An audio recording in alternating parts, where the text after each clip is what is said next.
Assalamualaikum.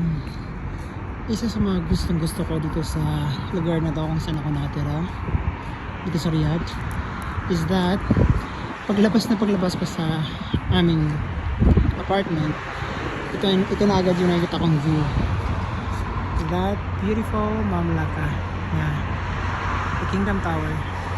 Tapos dito sa bandang kanan, ito yung tinatawag nilang Souk Taiba or Ladies Market, kung saan makakabili ka ng madaming gold dyan sa loob.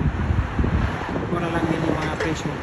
Tapos dyan na banda, ayan, yung Twisted Tower, tinatawag nilang Twisted Tower, pero ang pangalan ng tower na yan ay Al Masdul. Tapos dun sa unahan, yung may blue, yan yung Al Raji Head Office Tower. At yung doon naman, yung mataas doon na building, yan yung pinakamataas na building dito sa Riyadh, the PIF or Public Investment Fund, sa loob ng CAFD, King Abdullah Financial District. Tapos diretso pa doon yung Riyadh Gallery, malapit lang dito, actually walking distance lang. So this place is Malik Fahad District and exit 5. This street is Ulaya Road.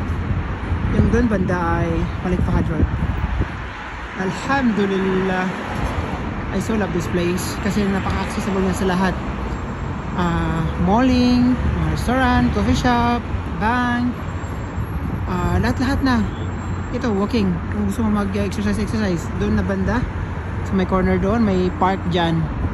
Pwede ka rin mag-walking, mag-dry picnic. Inshallah, alhamdulillah. Napakasarap ng weather today kasi medyo malamig ng konti. Actually, this is the first time in my longest stay here in Saudi Arabia. This is the first time na naabutan ako dito ng Ramadan, kung saan medyo umabot sa part ng winter kasi yung winter dito sa Saudi Arabia medyo may natitira pa. Papaalis na siya, patapos na, pero medyo malamig pa, lalo na sa gabi. So this is the first time na naka-encounter ako dito ng Ramadan kung saan medyo natapat sa winter. I'm sure by next year matapat na talaga sa winter. Mashallah, mashallah. I hope maabutan pa natin yun, inshallah.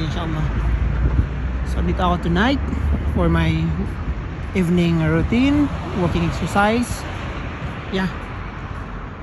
So good evening. Assalamualaikum.